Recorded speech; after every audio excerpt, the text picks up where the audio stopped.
Welcome, wandering souls and lost sailors, to the Ship of the Dead podcast. Hi, everybody. Hi. So we are recording multi-camera video and audio, so this will be online, YouTube, and on the podcast. But we're going to have to project because it's GaryCon, yeah. My name is Luke Stratton. I am the creator of Pirate Borg and the host of the Ship of the Dead podcast. These are some of my favorite creators in the scene, and we are going to talk about this weird little niche of our industry called the OSR. I want to start off with introductions. Who do we got? We got over here at the end, we've got Matthew Finch, is a pioneer of the OSR scene.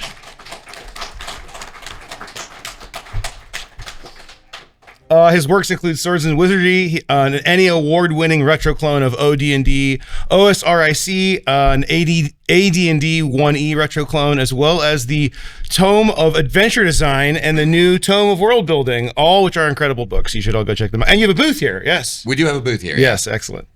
Next, we've got Kelsey Dionne from the Arcane Library.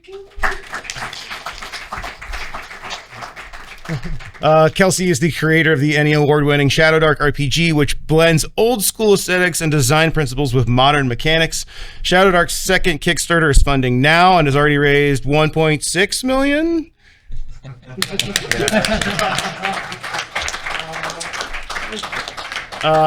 Does anybody here not own Shadow Dark? Okay, well, she has a booth, but we got Yochai Gal is an indie game designer, perhaps best known for Kerr, an acclaimed rules light fantasy RPG that merges OSR principles with narrative-driven play and minimalistic mechanics. Kerr 2E is shipping to backers now. I think it's showing up, right? Round of applause for Yochai. He is also the co-host of Between Two Cairns, the weekly old school adventure review podcast, and founder of the NSR Cauldron and several other community spaces for both OSR and NSR games. Next, I have Brad Kerr.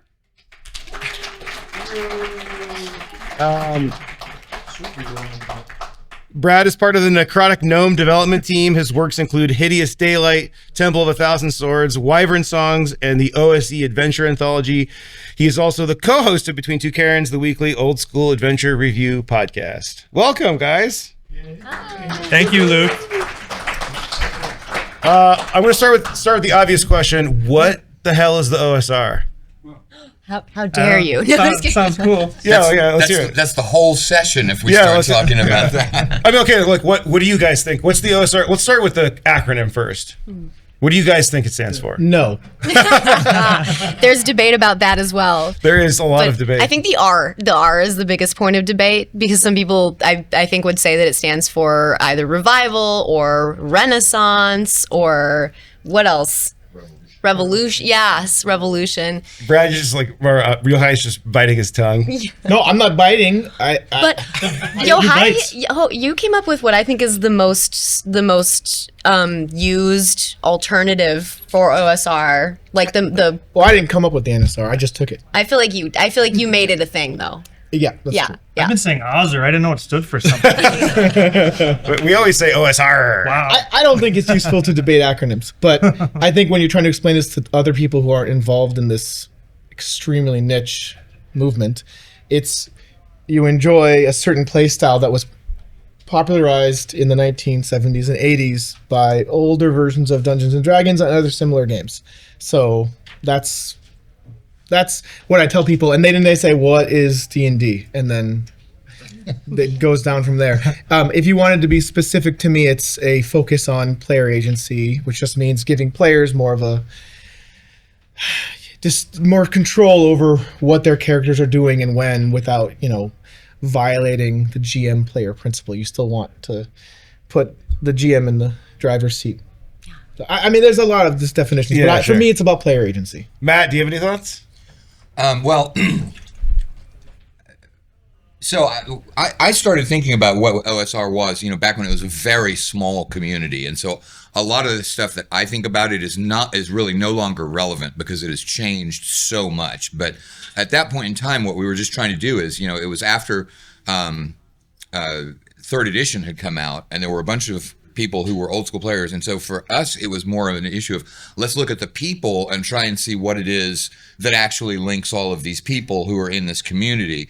And so what my thinking was, and it shows up in the quick primer for old school gaming, is that it's about the fact that the scope of the rules that you're talking about doesn't try to cover everything. It's, you've got a core, whether that's combat or whatever it might be, and then there's some of it is simply left to one of the players, who's, the DM or the referee or the judge or whatever the term is, and that person just uses common sense in the visualization to answer most of the questions rather than having to look up how do we do this thing.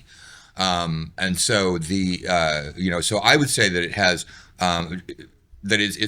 I see it as a very expansive thing. It's basically like you've got a game that has one of the players is doing an awful lot of the determination about the rules, plus something from the old original D&D out of print versions, whether that's art, whether it's the lethality, whether it's the focus on exploration, but something from it. But you're going to get, somebody who, one person loves the art, but, likes, skill mechanics, somebody else, but, that view of the fact that it's got one person who's really acting as a referee, and that's why I like the term referee.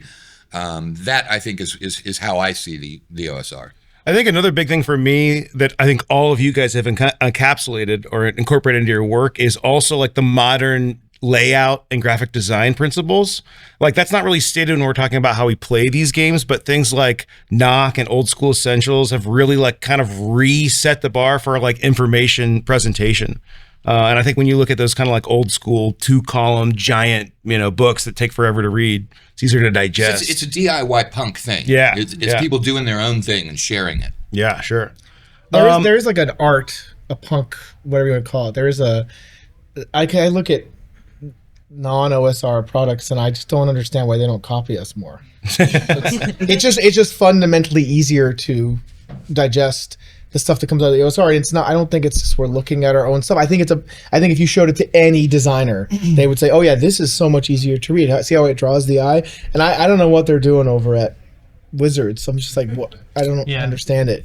Yeah. I don't know. I think there's like, I think what attracts me about like OSR stuff is there's like a higher trust in the people playing the games to interpret and, make it their own, so like when I was playing like D&D 4th edition, it's a very proceduralized process. Like if you play anyone's D&D 4th edition game, you're going to have a very similar experience. Now, I mean, I'm a 4E apologist. I think it's fun actually. but on the flip side, the door. I think I'm very bravely saying this, by the way. Something of a hero. I'll put that aside. But that said, there's not a lot of like player trust. You know what I mean? It's not saying, hey, go off and do your thing. So I think, like, on your point, the text is very like usable. It's very like bullet pointy sometimes. You know what I mean? It's saying like, we don't have to break down every little bit and piece about how this game works. We don't have to like give you the textbook. You know what I mean? We're going to give you the most relevant information in the most elegant way we can. Yeah. So that you can take it and process it. So elegant. I think it's that word count difference that lets like the art of the design shine sometimes. Sure. I think what Matt said is really true, though. It doesn't have to be exploration. It doesn't have to be critical thinking. It doesn't have to be lethality. But it's like one of those things has to show up. I think it's really true. For me, it's like a focus on exploration and critical thinking and player agency. But like for someone else, it might be just one of those things. And then there might be something brand new that I've never encountered before. But it's like, does it feel old school? It's like pornography, when you see it. Wow. That's true. What do you, by extension of this conversation, what do you guys think has made the OSR so popular? Oh, wow. We're all stumped on that one. No, I don't know. Like, no, we don't know why people buy our games. I don't know. I think it's refreshing for people. I think that it feels a little bit like a counterculture movement, definitely. And that people who eventually get more and more invested in the hobby are going to start to find their way to it just because of the collector side of the hobby. I think that's kind of how people arrive at it. But why it's so popular, I think I don't know. I think that the way that OSR games are played is extremely eye-opening to people who have only ever played like 5th edition or even 3rd edition and later. It's almost like a revelation when they first encounter it, and I think that is super appealing to people who are coming to play the game our way for the first time. It almost is like you're a kid again, like when you're experiencing it for the first time. So it's very compelling. Yeah. Yeah, I hear like people that play like modern RPGs for the first time that it's like, oh, it's not quite what I thought it would be in my head. You know what I mean? And I don't know. It's just the more like free form, I'm a wizard kind of stuff. Once you get away from like the board gaminess of like a lot of modern games, I think it's like, oh yeah, this is what I thought it would be. Like I'm a little guy bumping around in a hole. Like this is what I kind of assumed it would be. Yeah, I don't know. Yeah, I think there's kind of this realization that D&D players will make when they start playing D&D that like, oh, I thought it was going to be this big grand thing, but now I'm bound by all these rules. Yeah. Maybe we're like reclaiming that youthful imagination of what the game could have been. Yeah. Yes. I have a question for Matt. Okay. You've been in this longer than any of us. You very rightly pointed out that your definition probably is different than what the modern definition is. How do you deal with that? Like, because you make good shit. So how do you? No, a lot of people are. I think we all make good shit. So that's no. What I'm saying is, people often, when they get left behind, so to speak, they'll either be like, "Well, this isn't me anymore," but you just keep pumping them out. So I guess my question is, how do you feel? Like, do you feel like this isn't? I don't know this. I don't know. This is all like when you come here. Do you feel like it? Does it feel the same as it used to, or does it feel like, wow, I'm just not. I'm alone in this crowd. I've been left behind. How do you feel about that? No, I don't. And I don't know why. I mean, it might just be that I've got stuff that I do that I want to keep doing, and that I happen to like the newer people who are coming into the group. But GaryCon, all the conventions, it's like a gaming group, and just different people tend to show up one year to the next. But I think everybody is still really. I mean, it's all about imagination. I think Luke may have hit on the issue that when you've got more rules, it feels like you're playing one sort of game, and when you are freer to do it, it's more like just kids playing a game. And everyone who comes to the conventions looking for the older school type of play, I think you sit down and you're like, okay, let's roll. And I don't quite see that on the part of the 5th edition players. I mean, you do. They get that. But with us, it's kind of like, okay, let's go. And there is something about the rules that does that. I don't know what it is, but. No, I mean, it's definitely, the OSR has definitely changed. There's, I think it's a little bit less DIY now than it was, and that's just because there's money in it. And so, the people who were making money invested more money into the products. They're a little shinier, a little bit more polished than the absolute stuff that we were putting out, right at the beginning. One of our modules that we're selling now, Tomb of the Iron God, it's a watercolor painting that I did myself. I didn't have any money to pay an artist, and so I had to learn how to do watercolors. I learned how to do a really bad job of line drawing in the old style because I had to do the illustrations. It's a castle, right? Yeah, is it a castle? Yeah, it's the castle with the lightning coming down. I'm very proud of that, by the way. Awesome adventure, by the way. It's way better than the stuff I did when I was 5. I've seen my old 5-year-old stuff, and it's better. But that's still compatible. Like we could still play that right now, and it would still work with the OSR. Yeah. Well, you heard it here first, folks. OSR is more fun and better than the other movements. So. More fun and better. Well, let's go for the big one. What is the state of the OSR? What do you guys think? Where are we at? It's good, Luke. Good. That's it. I don't understand. Thanks for coming, everybody. Next question. Are we still like? If I was like, it's bad. Like, what does that even? Well, I mean, so what are you excited about? What progress have we made? What are things we can do better as a community? Are we a community, or are we just a bunch of hacks in a garage? I will say, I walking around. This is my first time at GaryCon, but not my first time at a con. I like that it's more inclusive. I think that's good. I saw this dude wearing a Proud Dad shirt with like a rainbow. I was like, yeah, fuck yeah, dude, that's awesome. No, I think that shit is really important. I'm really happy to see it. So, and I'm not in that community, so maybe I couldn't speak to it, but I like to see that stuff. I think it means something. So that's better. Yeah. Well, and I think there's too, like, it's starting to become where the OSR is turning into a bit of like an ongoing legacy. Because I think Matt is often, maybe you know this, Matt, you're sometimes called the father of the OSR. Heard that. And yeah, and it's I think an apt title, because I could say for my own work that your writings inspired my design philosophies with what I did. So we're seeing now generations of OSR, which is maybe the first.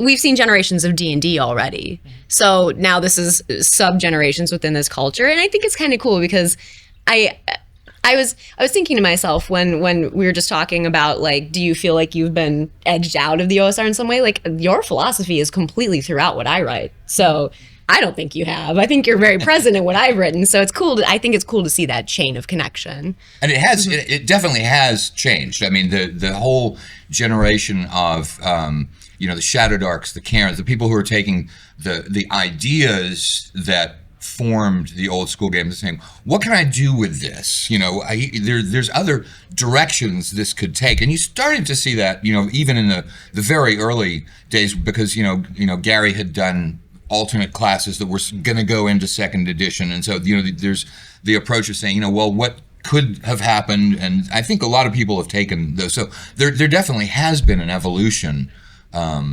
that's gone on there, but that evolution has happened more with the rules and the products, not so much with the players. The people who are the community. New people are coming in, they're fitting in perfectly well with the people who've been, around for a long time. So I mean, I think there's evolutions in the physical things that are coming out of it, and it's evolutions in the thinking that's going in. But the community is largely still the same, I think. Way bigger. Here's a question I have again for Matt. This is very like a online thing, and maybe that's the problem. But it seems to me that there are these two camps. There are folks who've only been playing OSR games for like 5 years, and then there are folks who've been playing it for like 40 years, and then they hang out together. And they have very different ideas of what goes into that sort of play style. And I agree, in cons, it's all good. Everyone just hangs out, and I feel like cons are the real place where you see, oh, it's fine actually. But then online, it is not okay. And it's gotten better. It's objectively gotten better. But I'm within that 5-year camp for OSR, not for role playing, but specifically for the OSR, or more than 5 years, but like only published stuff within the last 5 years. And it's when I first came to this scene, if I were to say something like, oh, I wrote this hack of Into the Odd that's for OSR games, they would say that's not OSR. That's what that is the reason I even started using the word NSR, which I don't use anymore. But I used it because I could go and then still have the same exact conversations I would have in an OSR community online, whatever it is. And now it's full circle, because now if someone was to tell me that Karen wasn't OSR, like a Reddit mob would kick them out, or it's like totally different. Right. It's just totally different, and that might be for some people a bad thing. But I'm saying I agree with Matt, but I also think there's this like artifice of toxicity that is a result of these different communities. There is a downside. It's mostly online, so if you're not spending time there, God bless you. That's the first rejection that you get when you release an OSR themed game that you know is OSR. Is this isn't OSR? And I go through that too. Yeah, we're both being rejected by the OSR. But like it's I think it's the first litmus test you have to endure when you publish something in the OSR space. Like, guaranteed people will tell you this isn't OSR, right. And then it's like, well, nobody even knows what OSR means, so how could you say that? But and you're a woman. I mean, look out. So it's interesting. It's been funny. I think we've both gone through quite a lot of that. But again, same for me. Like, over the last couple of years, I think that the mentality around is Shadow Dark OSR has started to lean strongly toward, yes, it is. And like, full disclosure, I think it is. So, They're still working on whether second edition D&D is OSR. So it's worth remembering that. Kick that one out, yeah. It like kind of strikes me as like punk, like the term punk. You know what I mean? There's a lot of like punk gatekeepers that are like, that's not punk. You know what I mean? Yeah. Or like people are like, punk's dead, punk died on this year. Yeah. Whatever you're making is not punk. But like, you got a record label, it's not punk. Yeah, but like punks will never die. Like punk's still out there. People are making punk. You know what I mean? Like, when you see it, it's like a marketing term almost. And like a lot of bands that are punk aren't saying I'm punk. You know what I mean? Because that's like, there's a whiff of that. It's just like people are, Right. So I feel like there's a lot of like OSR stuff coming out that like like games like Mothership or something like that. You never see OSR in like Mothership marketing terms. At least I don't ever notice that. But like when it's touted as that's OSR. Yeah. You know what I mean? Like you just like you know it is. and it's a D100 system. It's like not even Right. Yeah. Right. I don't know. I It's could not maybe even- think for a while and make like a blog post that no one would read about why it is. It's like But, the Venn diagram does not overlap, but it's still in. I don't know. Yeah. But meanwhile, the creative team are like the who's who in the OSR. Yeah, right. Yeah, It's like, come on, like, who is it? What is it? So can we stop talking about what it is? That's like, no. I mean, I don't mean us. I don't mean this panel. I mean, we should. But I mean the OSR community just give up. Just stop talking about it. Lay down. Play your Someone- little game. Shut up and leave me alone. All right, well, let's talk about community, because I feel like a big part of what this thing is, even though we're not defining it anymore, is the community around it. What's the best place to find OSR communities? How do you guys interact with your communities? Like, what are the actual platforms that you're using? Let's just go down the line and maybe say our favorite places. Well, I mean, the best one was the Google Plus community, which they've then removed.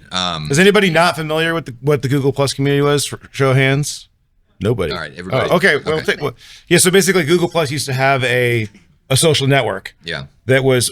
Can you explain why it was so impactful for this I'm scene? not even sure, but just the way that it linked up, it let people link to their blogs, see what other people were doing in a very wide-reaching format. And now with social media, becoming very commercialized, they've sort of shrunk down. Their idea is that you've got a company, and your company is talking to its customers, and there's not so much the broad scale communication web that existed there. And that was when that happened to be the social media thing that was going when the OSR really started to grow. And so it was what many people latched onto, and it was a good format. And it's gone now. So, I mean, right now, I think the best things out there are, it's back to the conventions, I think, at the moment. It's very, very hard now on social media to reach people on a topic rather than a company. If you're a company, you can reach people. If it's a general topic, it's very hard for people to find you and talk about that topic. So I don't think there is a good platform right now for OSR in general, and that may be part of why that you've got people gatekeeping on the issue of what is it, because it's like, do I want to be listening to things that you're saying, or are you somebody who's just using the term to market to me, and they don't know. So yeah, I have to agree with Matt that I think that there used to be maybe more of like a forums type and like blog type thing back in the earlier days, and Reddit is kind of the only thing we have that's even close to like a forum now that's universally accessible. And I don't know if I would recommend taking what Reddit says as the pulse of the community. So like now, exactly like what Matt has said is like my biggest community is probably on Discord, which is, I mean, it's wonderful that we have this community, but it's also very siloed away from the internet. You don't just stumble upon our Discord server. You don't just Google browse your way into it. And so it can feel very isolated from the rest of the community. And I think we're seeing a lot of fragmentation into Discord just out of necessity, because it's one of the only places that we can communicate with our direct audience. But I wish that there was something more open internet facing on that front, and I haven't seen anybody really successfully find a way forward on that front. Yochai, you took a stab at this, right? You tried to fix this problem. Fix is a very large. So I'm like a Linux guy, people. I know words and technology. There's 3 reasons Google Plus was awesome. Number 1, it let you choose who your circles were, which was pretty revolutionary even at that time. Number 2, Hangouts is built in. Number 3, everyone has a Gmail account. Everybody, unless you're like an AOL user or something, you're not playing D&D usually or whatever. There's like that everyone would have a Shots fired. I meant online. Basically, if you're playing games online, you probably have a Google account, right? So it was 2 clicks. You didn't even have to sign up, right? That's why Google Plus worked. Like I was a mod of many communities and I loved it. I think it's really, really shitty that it went away, but hey, that's gentrification. Second thing, Discord, as Kelsey pointed out, is super siloed and you can't find... Dude, literally someone went on the Cairn subreddit, which I'm not even the owner of that, I don't know either. And it's just, oh really? Yeah. Oh, that's funny. But this person went on there, it was like, where's the Cairn Discord? There's, on the Cairn website, there's a thing that says Discord. You just click that, you know. So even when you try to make it accessible, it's not. And then third, I like realized that the internet sucks and created this this like discourse forum, which is an old school, as in the like forums on the internet, not old school as in the RPG type of forum, and I pay for it. I maintain it myself. It's like a thing that I spend a lot of time on. Google had we're now 2.5 years in. Google still won't index it. If you search for it's called the RPG Cauldron, terrible name, whatever. It's not an SEO issue. You literally search for it and you'll find my blog post about it. You will not find it itself. I've been fighting with Google about it for 6 months now because I noticed it 6 months ago and they still won't fix it. It's like even when you make a publicly accessible thing, first off, the people have to be able to find it. And even if you do a good job of that, Google's just like, nah. Bing will do it, but come on.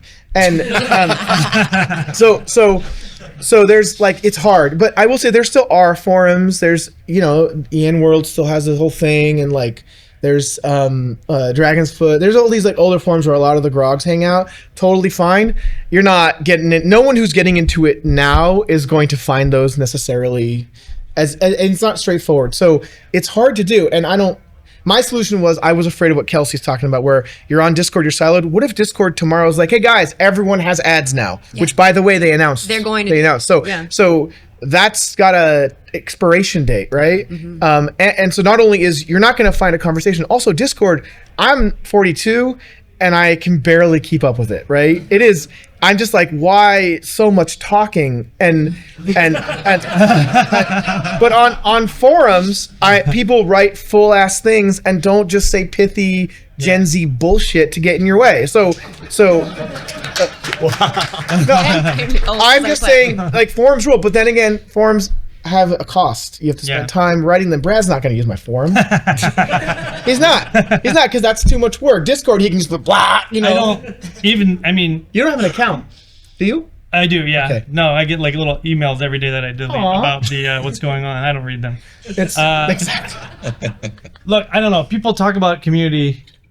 I don't know, man. I don't know how communities work. I mean, I see people on like Blue Sky talking about how can we make Blue Sky like an OSR community, and like I don't get what you guys are doing. Like, and by you guys I mean human beings in the world. You know, like I don't understand why people say things. I'm failing to understand basic forms of human communication. But for me, like a forum or a Discord or whatever, like I don't know why everyone's talking so much. Like this isn't community to me. You know what I mean? This is like birds squawking on a line. What is like, what is community? I feel like community is like the friends at my kitchen table. You know what I mean? It's like, and I've made friends through Twitter, through Discord, like Yochai. We met through Twitter, you know what I mean? And now we're real life friends and we're staying at an Airbnb and this is our second time. We haven't murdered each other. Yeah, this is our second time ever meeting. Like in person. Yeah, but us too. Yeah, that's right. What? True. Anyway, so I feel like internet tools can be useful to connect you with human beings, you know, but I don't know. I look for community to like feel my emotions bouncing off of another human being. I look for community to feel like less alone, to hear other ideas, you know? Reflection. Yeah, and to see my experience bounced off other people. I don't get that from Discord. I don't get that from Twitter. I don't get that from anything. So I feel like make the connections what you can and take them to real life. That's the only place where I can understand what Matt said. That's what Matt said. It's cons. Yeah. This is a spectacular con for this particular community. Yeah, and so we're lucky we have it. You know, the dumbasses at your table playing D&D, like the 6 people I play with don't know what OSR is. Yeah. You know what I mean? But they're talking about what they like about Pirate Borg versus Forbidden Lands. You know what I mean? They're like, we're having nuanced OSR communication, but they're not online. They don't know what this is. They have like jobs and lives, and you know they don't care about this. We have jobs and lives. Wait, you mean gaming isn't my job? Well, actually, yeah, with some exceptions of Mythmere, Here's what I really think Arcane Library. Wow. So, one last thing on that. Like, I do know how to build community personally. I feel like it's something I know how to. No, I do know how to do it. No, but even then, it's with the social skills. Unlike Brad, I understand human communication. I actually don't think it's about understanding people at all. It's just about imagining the thing you want in the world and then doing everything to make that thing true. And you just have to want that thing. I'm not saying people who fail aren't wanting it hard enough. I'm just saying that I want this place to exist. So I created the NSR Discord. I wanted it. I didn't like that. You have to be willing to deal with people that you don't respect or like. Yeah. And no, that has a cost for some people. It has zero cost for me. But it's like I squirt my little ideas into the void, and best case scenario, I get a little. Someone hits a little icon that they liked. I get a little heart or something. You like that. Oh, that's community. See, I don't. I can tell you're not dopamine addicted. You are not. No, that's what I'm saying. Is like that means nothing to me. Yeah. And so I think what you need is a level of sociopathy to be willing to say, oh, I don't care. Like I don't care what someone I don't know thinks. It doesn't matter to me, and that's a gift. I didn't deserve that. That's something. that's a level. No, that's a gift. But it's also, unfortunately, I think the purpose of leaders is to create more leaders, and I don't think there are enough leaders in spaces where especially folks who are from. Who have social issues or who have had a hard time, I think a lot of them don't want to stand up and they don't have a space to do that. And so my personal goal in the RPG community was to create a space for people who feel like they're not able to do that without a negative response. And I want, personally, what I'm asking is people who have this ability to talk without feeling bad that someone said something I didn't like or that, I don't know that I don't give a shit if someone thinks Karen is in the OSR. I just want to talk about it. And if I can't find one person to talk to about it, I'll find somebody else or I'll create that person by basically seeing a person and saying like, hey, you want a free game? And then I'll go and give them my game. And then I'll say, what's that game like? How's that game? So you just have to be kind of a lunatic is what I'm saying. Do you have a van with a trail of games leading to it? No, it's like a little box with a thing. But I do think, and I think Kelsey in her own way has done that because you put in hundreds of hours of creating community you put your face on the internet. it's scary. That's terrifying for some people. Yeah, but I think it's funny because we're in a similar camp where I don't know if online community fully, it can't replace or replicate in-person anything. And we all saw that during the pandemic. Like, we had to play D&D online if we were going to play it at all. And that really reminded us how nice it is to play in person. Yeah. And so I think that the community it's almost like we're talking about two separate worlds when we're talking about the online community versus what we have here, which to me is the more authentic community. Yeah. Even though I'll still take Discord. I'll still take it because I still want to talk about these things. I like little when people hit the little heart. I like when the wizard emoji animates itself and glows. It gives me so much dopamine. That's community. Yeah. But I'll take it. Maybe it's a shadow of what we can do at places like this though. So I think we have to accept both and realize they're very different. Yeah. That's a good point because that's the problem. When people think that the other thing is real. I never thought about that. Oh. It does kind of sound like as the High Council of OSR is demanding to our constituents that maybe you guys should go make your own communities, like in real meat space, as we call it. Yeah. So like I would say going to stores, you and I both started meetup groups. We have one in Denver, like putting up flyers to find people to play these games. I mean, think how many games qualify as OSR now. And we loop in free league games as well, even though they're not OSR, you know, you can build these communities yourself in your own town and have this GaryCon kind of thing all year. No, that's so true. My town, this is Western Mass, had this convention last year that fucking ruled. And it was just one guy, this guy Brian Larkin, who was just wanted to do it.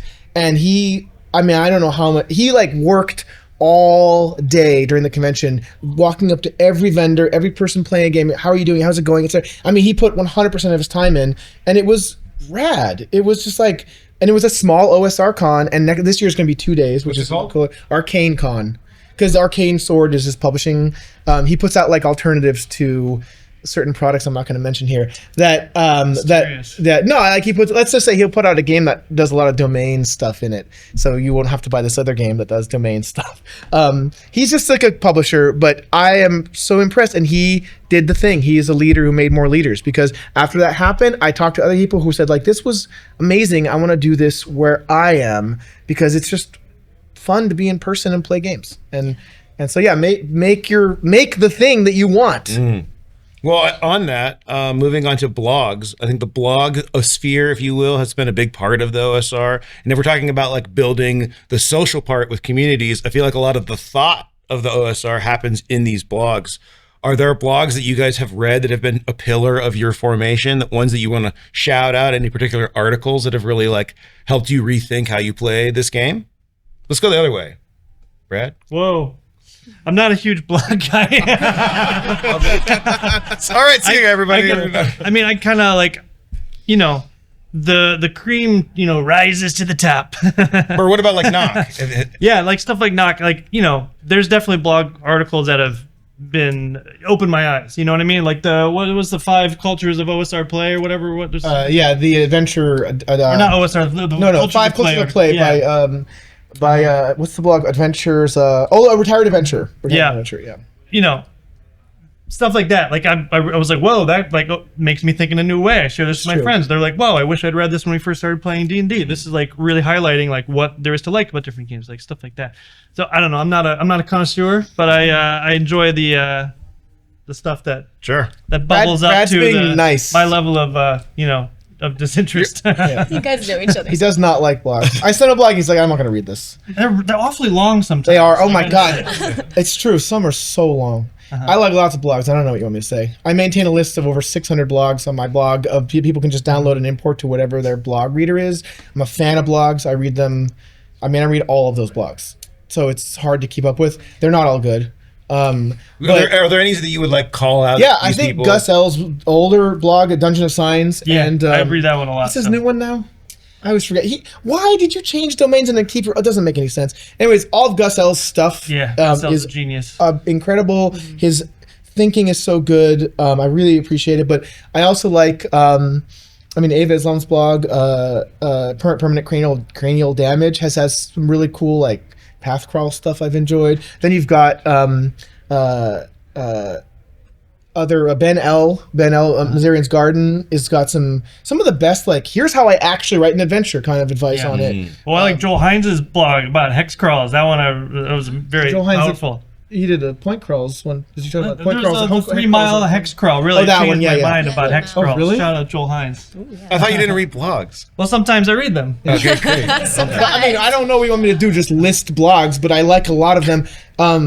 There is a couple new ones that I've very... I mean, you don't have to answer. You asked the question. Oh, yeah.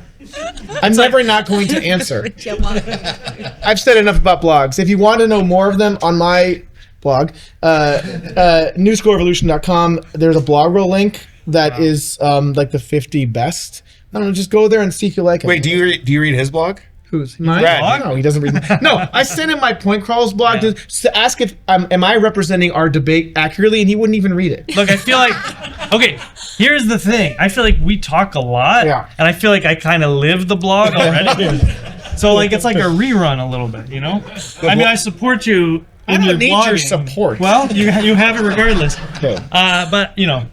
I love it. I do rely on like blog curators like Yochai because I myself, like, I don't have a blog account, so it's hard for me to follow them. Like, I don't have the technological advancement required to, like, follow blogs, which is pretty minimal, so sorry. But, no, it's a lot harder than it needs to be. It is a little harder. I do really think, like, there's Knock magazine by the Mary Mushman has collected a lot of the most influential blog posts dating all the way back to the G+ days in some cases, and made them into sort of these like artifacts of beautiful magazines that you can refer to, and I get a lot of value out of those.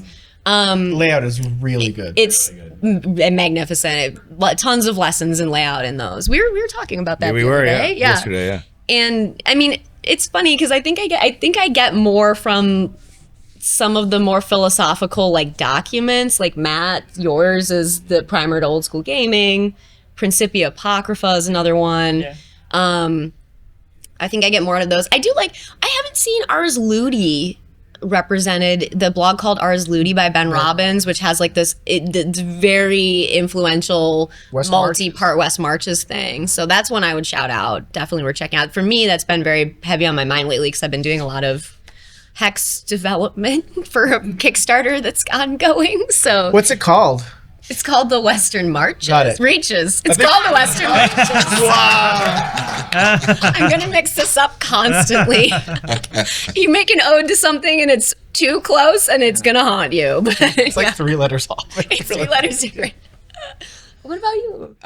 It's been a long time since I read any blogs. I mean, back once again, back in the Google Plus days, I followed a bunch of blogs, but I think that, I don't even know if the people that I was following are still blogging at this point. I mean, his Courtney's Hack and Slash one was one that I used to follow. He is doing still. I mean, I see him at conventions. Not and a stuff, lot, but- and not usually about RPGs. I mean, the problem with blogging is that usually when you're a blogger, 1 out of 5 of your blogs is actually worth reading. And the other ones are the ones where you felt like you had to, get something out that day for people to see. So, I mean, I think most people who follow blogs, you've got the people who hit it more often than the others, but, somebody who, you can have somebody come out of nowhere and suddenly write something that everybody in the community is like, wow, go read this blog because it's a new idea. And so I think I tend to see the blogosphere more as the ideas than as the bloggers, but the bloggers is very relevant because,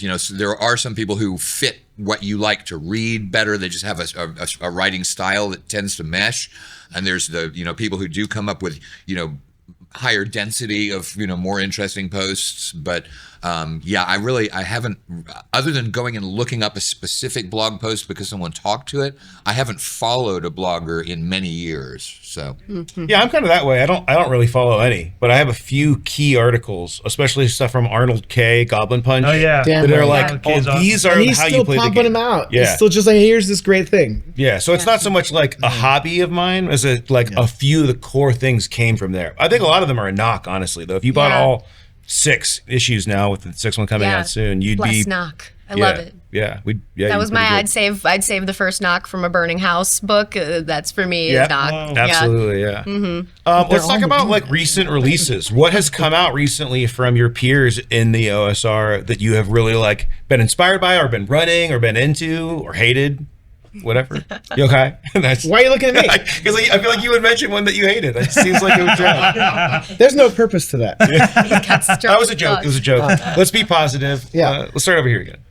I mean, oh man, I read so much stuff that's like inspirational and great. I love Break. Break finally came out. Man, that's a beautiful book. It's so disgusting that 2 people made that book. It Like, really It did take like 12 years. yeah, but it's like, how dare you? That book is so beautiful, man. I really like Liminal Horror, this modern horror RPG. I really like I everything. never those heard of guys it. are What's the doing. origin of that? Well, it's a Cairn hack, you guys. Yeah, but they're Goblin Archives. His adventure called The Mall, which I ran. That was one of the most fun experiences I had in the last couple of years playing games. That was a blast.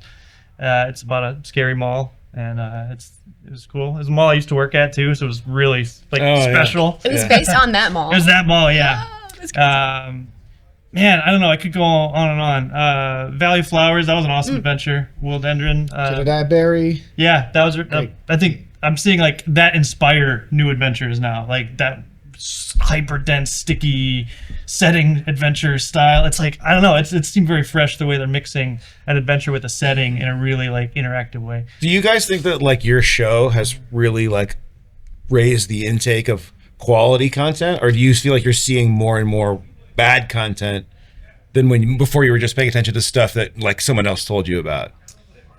I don't know. I think there are a lot of people that listen to our show that are like creators. Yeah. And I think that's pretty cool. I mean, that's kind of like when we started it, I was kind of like, one of like the goals for me, it was, I didn't want to explain stuff, right? Yeah. I was like, let's start at inside baseball. I'm not interested in like attracting outsiders. Yeah, You know? okay, yeah. So I think it cultivates people that listen to it are people who are interested or are actively like writing and publishing stuff.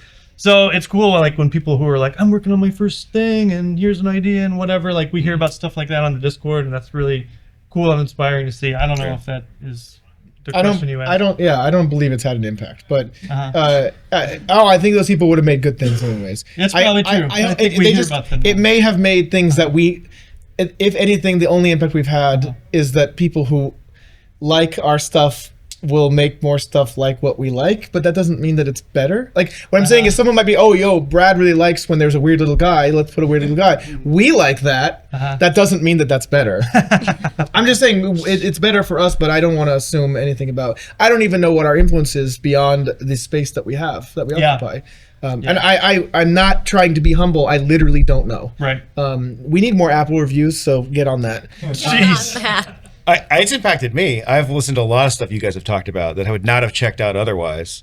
And I'm like, oh yeah, and just to hear On you a guys. consumer level, definitely Yeah. people tell us they spend more money. Oh, okay. There you go. No, But like, as a that is designer, fact. like I will listen to your guys' feedback on an adventure and think about that when I'm writing. Yes. So I do. I mean, I do that too. I think everybody sitting at this table's work is stuff that I actively try to keep on top of and read, because one thing too is like, and I can say this coming from the perspective of a designer, and I'm sure there are many designers in this room. You know, there are many people who want to publish and who do. The various skills that you need to do that are skills that can languish if you don't practice them and study them. And especially for me, I something that's on my mind a lot is wanting to stay sharp and not, you know, you don't want to like sit on your laurels and just like stop trying to improve. And so I listen to Between Two Cairns, I read your guys' work, I get everything and I study it because it's a way to keep me sharp as a designer. And you know, that's something that I think that people maybe forget to continue to study their craft when they become a publisher. So Kelsey, are there other releases that have come out recently that you've been into? oh my gosh, I get No pressure. I kickstart and back so many things that I almost don't even know when it's coming. Like, Ever surprised? We're like, did I back? yeah, I'm like, I back this. I there's a lot of stuff within the Shadow Dark space too that I back. Like there's game jams and stuff. So I'm very excited about what creators in the Shadow Dark space are doing, and I make a special effort to read and try to foster writers. Like we have the Righteous Vow folks. I've got their sticker right here, and very excellent work by that team. And so I'm very inspired by that kind of thing. And then Matt always puts something out that blows my mind, like the Tome of World Building. You know, that's newer. So yeah. You got a lot of words in the margin over there. Yeah, well, that's So many words. I enjoy the margins. You like Margins that? are the best. Cool. Yeah. Yeah, they love it. We call that the apophenia engine. That's just the zillions and zillions of short little, micro posts in the margins of the books. So Yeah. Those help me a ton. they're like a magic 8-ball. You Yeah. can you can ask a question about, tell me something about a trap and turn to the thing and it works. And I didn't really think that would, but every single time I've done that with somebody, it's That's cool. The mind does. creates order from chaos. Yeah. Wow, It's all made up. It's good. Yeah. I have things I want to say. Do it. I also enjoyed Valley of Flowers, Wildendrum, Volume 1 by Jed and Andy McAlpine. They're also locals to me, which is crazy. But I didn't know that initially. And it is objectively very good. There's also Ziddick Shu and Monk Howe's brief but beautiful collaboration. 1,000 Islands is the best thing I've ever read. Yeah. In or out of an RPG, it's goddamn beautiful. Yeah. Also Reach of the Roach God, which was their final product together, which is a work of art that you cannot acquire. Well, there's like remaining copies, but it's never going to be again. So that's really sad. I think they're both extremely talented in their own right. And That book made me mad when I got it. Yeah. I was it like, should this make is you mad. So, You should quit. so beautiful. Yeah. Yeah. It's like, what am I even doing? It's literally, Yeah. there's no point to It's like, what continue. is this like beauty? Yeah. So there's those. I think we don't talk enough about the kind of smaller stuff, like Cameron Moss is sitting over there. Hell on Earth, which we read, which he gave us at Gen Con. I was like, it's like a totally DIY zine, and I really thought it was great. Yeah, So kicks ass. that's like, I like being surprised by these. You'll go in these beautiful books that I'll get that are like, oh, I can't wait to read this, and then I'll get like a 16-page zine and it's got whatever lino cuts or something, and I really prefer that thing sometimes. So glossy doesn't mean good. It doesn't mean bad, but it doesn't necessarily mean good. And I think it's easy. He and I read so much stuff because there's a lot of stuff we don't end up reviewing. Maybe because one of us is, or both of us is just going to talk too much shit. But, and there's just no reason to do that. There's no reason for both of us to hate on something. Unless it's really old, in which case nobody cares. But, but like, I just saying, we read a lot of stuff that doesn't make it. And I am flummoxed by the sheer volume of quality stuff that comes out of the OSR and not other places. So, like, we're lucky. Like, our quality to production ratio, there is a lot more 5e stuff out there than there is OSR stuff. And I am dying for good 5e stuff. I should ask you, actually, at some point. I played 5e for 3 years, hardcore, twice a week, DM dude. And there's just not as much good stuff, and that's kind of sad. And so I love that the OSR is like the ratio of good to bad is so different than it is elsewhere. We're gifted, you know. Well, I And think also- that. Oh, go ahead. No, I was going to say, and also keeping in mind because we're all, at the professional level of publishers, okay, but just the regular fans that are out there talking to each other, produce things where you got a couple pages and and it's rough and and the grammar may not be good, but you'll hit upon, and I don't know, I bet you we each get it from the people that we're talking to. Again, the fact that it's segmented, that the wider audience is not seeing this, but you can get something that's a couple pages long, and maybe one page is just not interesting. Oh, and then all of a sudden you're like, oh my God, that's the most brilliant, That's true. 3-sentence idea. Yeah. And it just flowers into something. And the stuff that's coming from the fan base in the OSR is, again, ratios may be off, but I mean, there is brilliant stuff out there. And I do think that it's because of that we're thinking like kids. We're like, yes, let's go. You're into the game more than the rules. You're into the community more than the internet. But whatever it is, just general discourse in the OSR, you'll find stuff that's brilliant that you've never thought of before, that can take you down door after door after door, and that's the real thing about the OSR. It started as a couple of forum communities, and it's still alive out there with this great stuff, but it's segmented now in a way that one person in one segment may not even know that there is another segment way over here. And, how do I hit, what's the Discord link, talking about the thing of people not, and so that's, but it's very important not to forget that the real driving force behind the OSR is actually, the gamers around the kitchen tables who are coming up with amazing stuff, but it's generally you don't have the time to polish it. Might not have the money to hire an artist. Might not, but it's there, right. And that's really what drives our community is the general population of gamers. We're just the people who happen to have been pushed up, to the top of it for whatever reason. But the engine of what's going on here is the gaming groups. I think another great thing about this indie scene in general, but specifically the OSR, like if you look at a big video game, AAA video game, or a big D&D product, if you're going to do a real proper D&D 5th edition product, you need a team. You cannot, there's no way you could get that level of art and amount of layout into a 300-page book as 1, 2, 3 people. But this thing, you could make a zine tomorrow, bring it on Sunday, and hand it out to somebody and have it be a great experience. And like, we could have terrible art or hand-drawn stick. I mean, look at it's not terrible art, but Scrap Princess, like that art is not, 50 hours per piece. It could be, a day or a few hours. Yeah, works out really well. Yeah, I know you don't know. There could be 20 versions of that. But you know what I'm saying? It's not that level of. It's not. You don't need that same level of high professionalism. And it's not a magic card, Right. Yes. Like, well, yeah. thank goodness. Yeah. Brad, what I know, my litmus test about here's like a tiny DIY product. I know it's going to be good if something makes Brad laugh really hard. If there's just some ridiculous, like he was telling us about Matt's game, how there's like apples that explode. Oh my God. Yeah. Like, I would hate that, but he would think it's funny. Look at him. See, he thinks it's funny. It was so good. And amazing, so like, I know that like, okay, good. At least one of us is going to like this thing. Yeah. If it's funny. Do you have a similar thing for me? Do you know? How do you know if I'm going to like something? I don't. Yeah, you're I like a can't. wild card, man. Every week when you're like, I loved it, I'm like, what? Yeah. I love the don't know. pause. You're a wild pony, man. I don't know. Oh, you're just like waiting for your kind to say, like you can never tell. No. Well, I just think it's fun. When he laughs at something, I'm like, oh, he's going to like it. I usually know when you won't like something, but I almost never know when you'll like something. Yeah. That's sad. I want to hear what Matt's recommendations are since we all gave them. I want to know what you think is. Oh, yeah, what's something sorry. you like? For blogs, Like recent No. releases. Products products that I like. recent stuff that you were like, I read this, it was awesome. All right, well, so I don't have a whole lot of recent stuff because working on Tome of World Building, I've been hammered down, and I've actually been avoiding reading anybody else's stuff because you've got this real problem when you're doing this.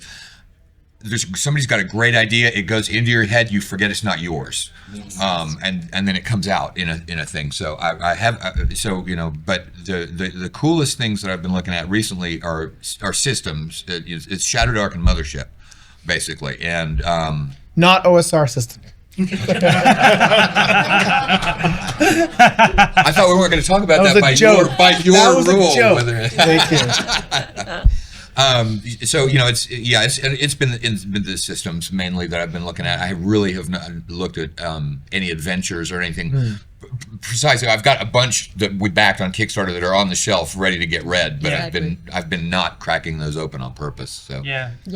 And I kind of avoid reading stuff while I'm actively writing, partly because all my attention is going towards writing. I'm a little bit obsessive where like once I'm like, I'm writing a project now, it's like all I do.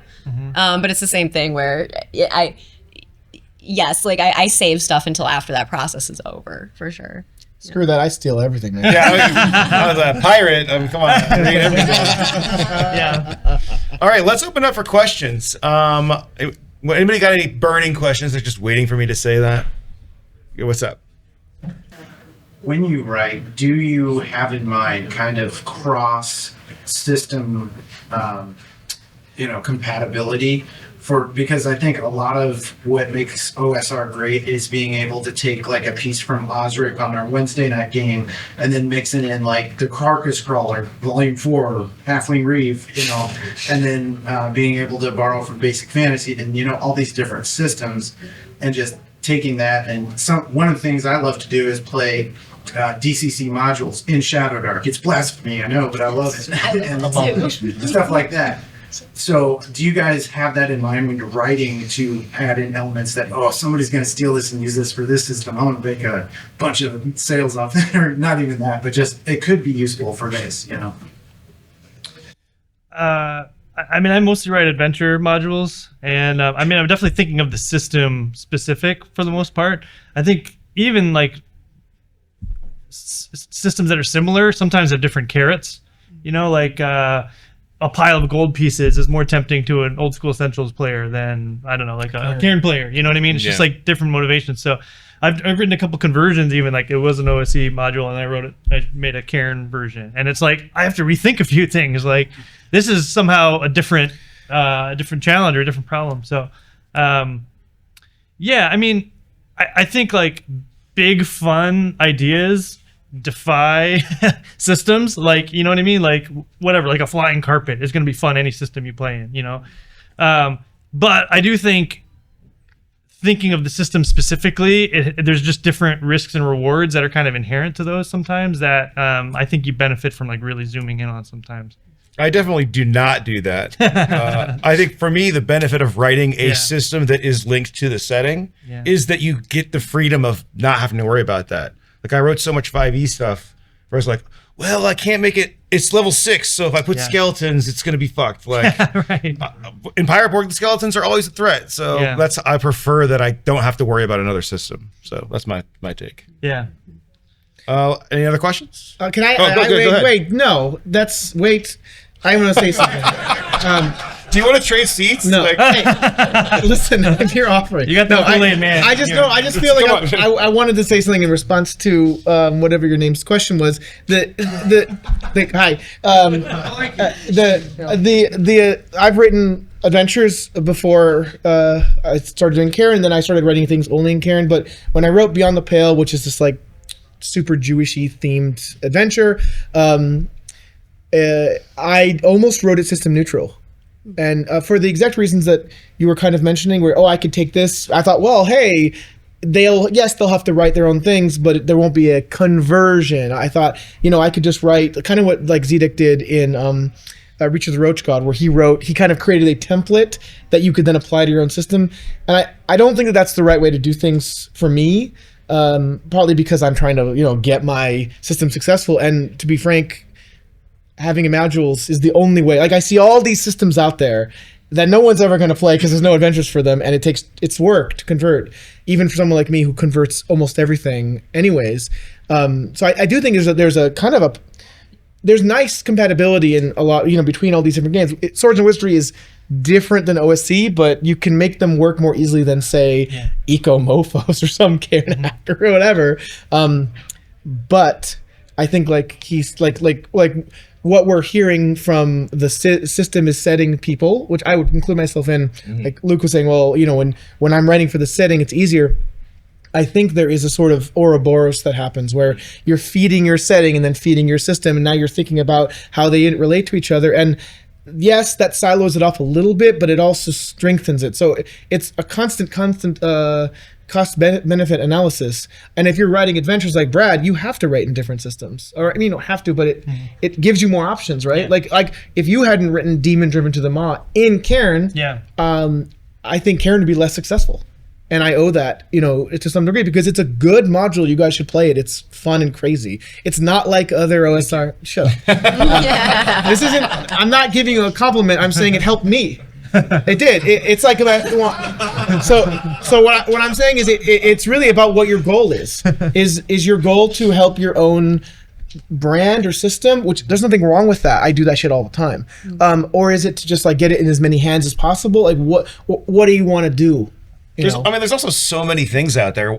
Why not be the thing for your game, right? So I'm hearing you say definitively system matters. Is what system does matter. Okay. Yeah, and I think we can put that. No, it 100% matters. But it doesn't. It doesn't mean you have to be enslaved to it. But it matters because if I went and played GURPS with like an OSR module, it would be different than if I played that same module with OSC. It is a different experience because the emphasis is on different things. Yep. Yeah. Shut up. All right, over here.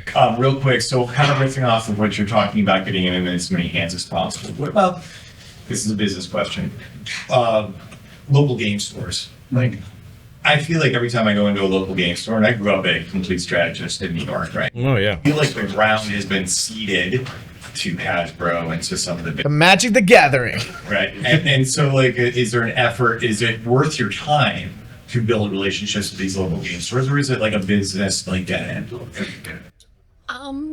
I mean, I think it is. I don't think anyone's ever going to unseat D&D's dominance, but that doesn't mean other games won't be on the shelf. And I know we've talked a lot about community in this, and I learned really to play D&D at my local game store. And so for what it's worth, I want to see that be available to the next generations. I want them to have options. And so I don't know financially if it's necessarily super lucrative. In fact, it is a dangerous game if you're doing direct sales to try to loop in friendly local game stores without causing competition between each other. It's a very careful balancing act. But you have multiple FLGSs in your town? Is that what you're saying? Yeah, no, I don't. I have a few actually. I have a few, but it's my desire to support them kind of outweighs the business sense of it in a way. Like, there's all kinds of different approaches, like huge distribution to get into every game store across the country. But then I think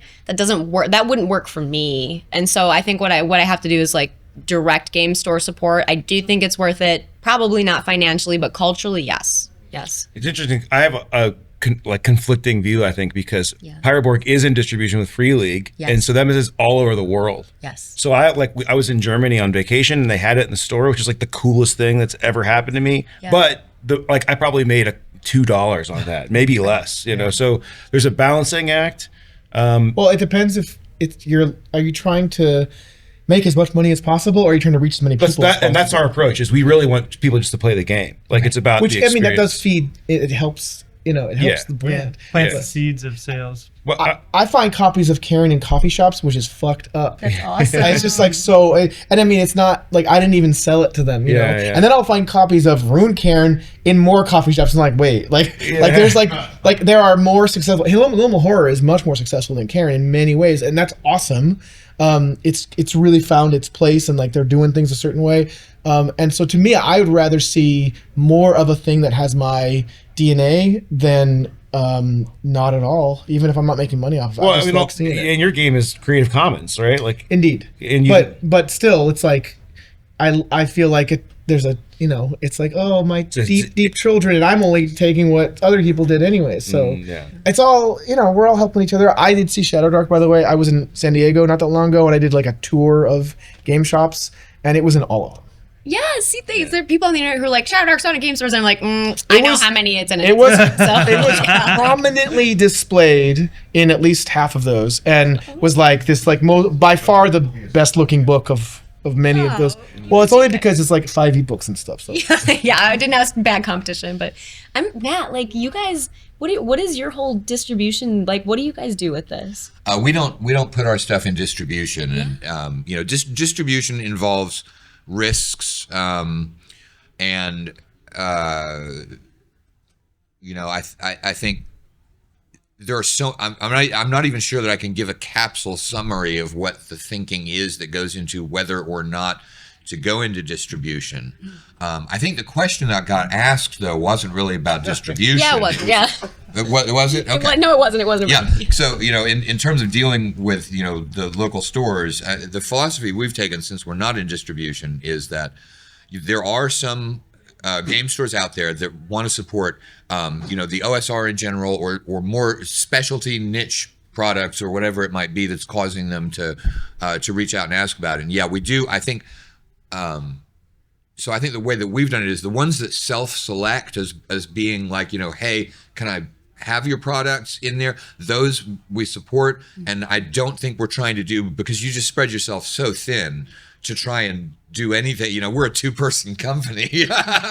There are thousands of friendly local gaming stores out there. And so you just wouldn't, as a group, really achieve something. So I think the way that we've done it is that the stores that specialize in putting interesting stuff and contact us about it, then yes, absolutely, we will back you 100%. But we're not trying to do any reaching out to because a lot of those stores are struggling to survive, and they're absolutely dependent on the Wizards of the Coast material and dice, and anything thrown into that mix is going to potentially cause real risk for that store. So I think that's the way that we approached it. We also talk a lot about moving the needle at Limithron. Like, one store is not going to move the needle for the whole thing, but 100 might. But at the same time, having one new community member might. So we really work we'll take the time hit if we can, to get it as many places as we can, just to build a community. So let's go to Joel. Oh, you want to go? No, I'm just saying, I feel like it's a very custom thing for each person. It really you're getting is. into the level of it not being such a peculiar strategy decision too. Well, and every deal is different. Yes.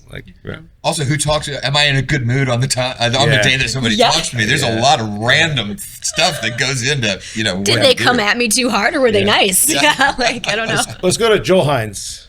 So I was wondering, how do you guys all feel about sort of the importance of crowdfunding in putting out new RPG products? Like, for me, it's sort of like I've been nervous about it because it's such a, it's a big chunk of thing. And then over time, you have less of a chunk of thing. And then you're dependent on every, so often continuing to do that.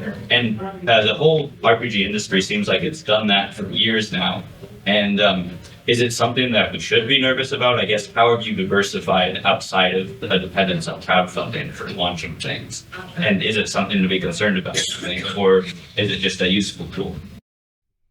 I would not be here without crowdfunding, for sure. I think the virality of Kickstarter's discovery is how I became successful. Like, I don't think that my book would have gone to Free League if it hadn't done well on Kickstarter first. That being said, we have a Shopify store, and my Patreon is how everything we do happens. I make stuff for the Patreon every month, and that is what funds the company. The Kickstarter is like, okay, now this is like seed money for the future. So that's our approach. Yeah. Yeah, I don't know. OSC, I'm working with Gavin.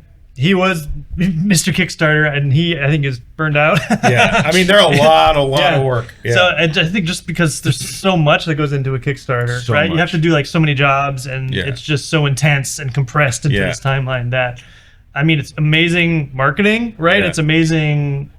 Just this, Kelsey, you're doing awesome. You're killing it, right? But it's like, it's a ton of work, right? It's a ton of work when you're at a certain size and you know what you've got to do, and you got to do it right. I would say absolutely the gaming industry right now is 100% reliant on Kickstarter, and then BackerKit's got a similar thing. So I don't think, if Kickstarter went away, BackerKit would still be there. If all of that crowdfunding went away, everyone would be pretty much dead in the water. It would still keep going on because there are the alternatives. It's not hard to set up a web store. There's Patreon out there, but it would fold down to about a quarter of the size that it's at, because Kickstarter is just, Kickstarter and BackerKit, it's a good way to fund something. I would encourage people, and there are going to be some people who hate me for saying this, but keep in mind, as long as you're going to fulfill the product with something, if you've got a good idea, go for it. The fact that the big ones are a lot of work, as long as you're going to get out there, do something, do your own watercolor, on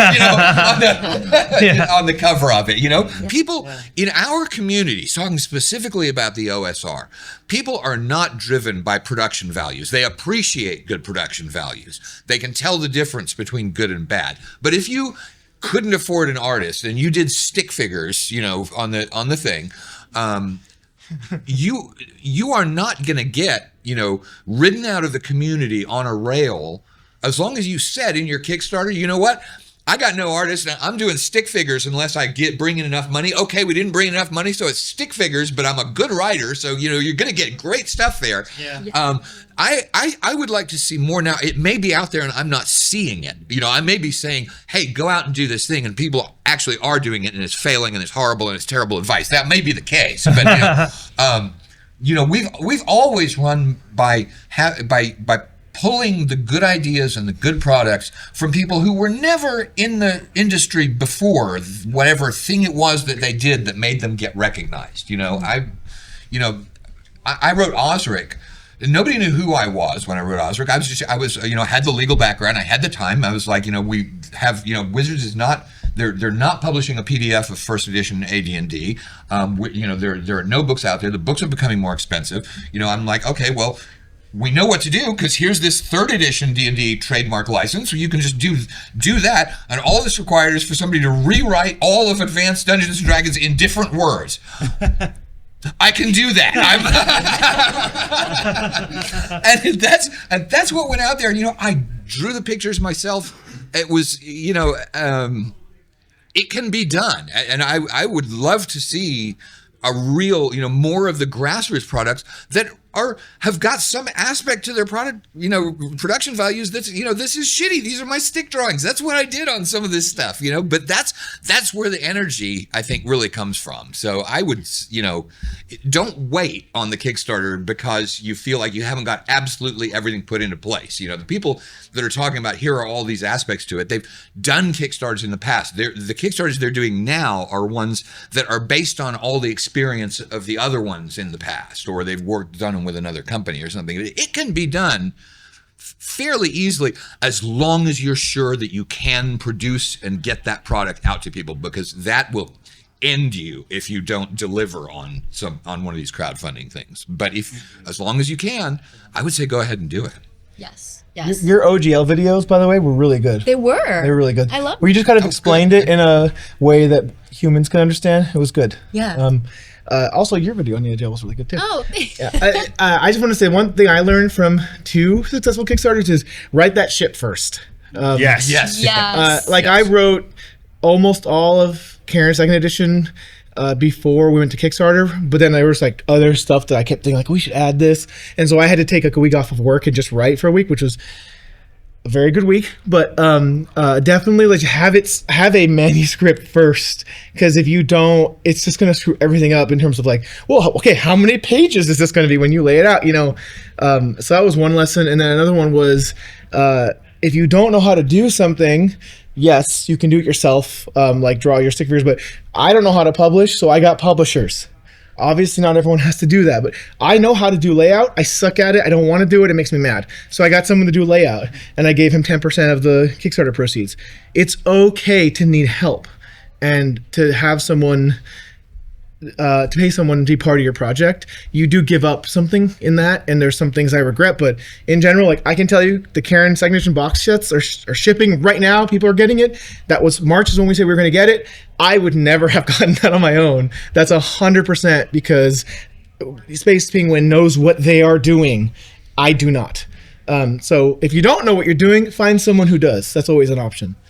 All right, let's keep them quick because we got a final segment here. Dave, you still have one? Can you guys talk about, like, what are your roots? How did you get right? Just real quick. Real quick. I'll go first. I played 5e. I bought Neverland 5e. I bought Dark of Hot Springs Island. I bought Knock. I bought Morkborg. I made Pirate Borg. That was my Yeah. Let's follow that format, huh? Oh yeah, I started playing D&D. 3rd edition was where I started. Moved to 4th, moved to 5th, moved to a bunch of other weirdo indie games. Started buying a lot of OSR modules. Thought to myself, I can do this. Started writing modules. It was a lot of fun. Kept going. Now I'm not playing 3rd edition anymore. I played Palladium 1st and 2nd edition when I was in high school, mostly by myself. Yes, and then I stopped for a long time. My brother-in-law was hit by a car. I knew he liked D&D. I said, fuck it, I'll learn 3rd edition. We did... actually, there was some Pathfinder before that, too. And then we did 3.5, and then 5e playtest started coming out, so I started playing that. I got pretty into it. Found Dungeon World, started playing a lot of story games. Realized I didn't like them, but spent a lot of time playing them until I figured that out. Came across Maze Rats probably 1.0, like their first Maze Rats, and that sort of like exploded my brain. Started playing BX Essentials. I've never actually played OSE, only the I ran it priors. last year. Oh yeah, with you. Yeah, That's Gen right. Con. But playing with him, he's like, "Oh, don't worry about it," you know. That's gaming, Yeah, baby. yeah, okay. That's the old. Anyways, I'm not, but I want to worry about it, you know. And played BX Essentials, and then finally figured out, you know, I did play some other like random just random weird stuff we never talk about, like little tiny games that popped up for a minute and left. But in the end, found Into the Odd and was like, oh, I found the thing that I've always wanted. Everyone has that. Everyone has their thing they found. Sometimes you have to make it or whatever. But with Into the Odd, it was like, I'll just add Knave, and then the result was Kerr, and that's how I did the thing. Kelsey? I started playing during 2nd edition AD&D. I played every edition thereafter. Graduated with a journalism degree and was like, well, can't do that because the recession just hit. So started, eventually found my way to writing 5e material. I did that for a long time, very happily. Started to feel dissatisfied and feel like something was missing in my life. I was like, why doesn't this feel like the D&D I used to play? And so then I went on a journey backwards toward the source material and the stuff that I did as a kid. Found my way to the OSR through that. And Shadow Dark started developing alongside that same angst I was experiencing. And when I published that, that's now all that I do. So, yeah. I started in '78 with the Holmes box set and played every set of rules after that without really realizing that there was any difference in the rules at all because it was all just D&D until I got to 3rd edition, and then I realized that rules actually did matter. And it was just because we had an encounter where there were dice rolling for stuff that I was like, well, wait, I used to be good at this. I could just be like, this happens. But now the players are like, you know, well, here's a die roll. And so for me, that was the epiphany because really, rules didn't matter. I didn't think there was a difference between rules. I just played rules. People gave me rules. I played rules. That was when I realized the rules did actually matter. And like Kelsey said, began a journey back, you know, toward the roots from that point. And you know, got online and typed stuff. Just went got online. Like Kermit the Frog and typed stuff. Hold fast, wretched sailor. We brace for the broadside barrage.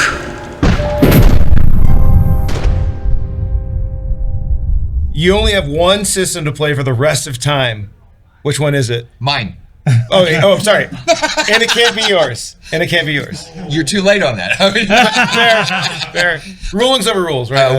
Which one would I use? OD&D. Obviously. Yeah. Probably either BX or OD&D. Yeah.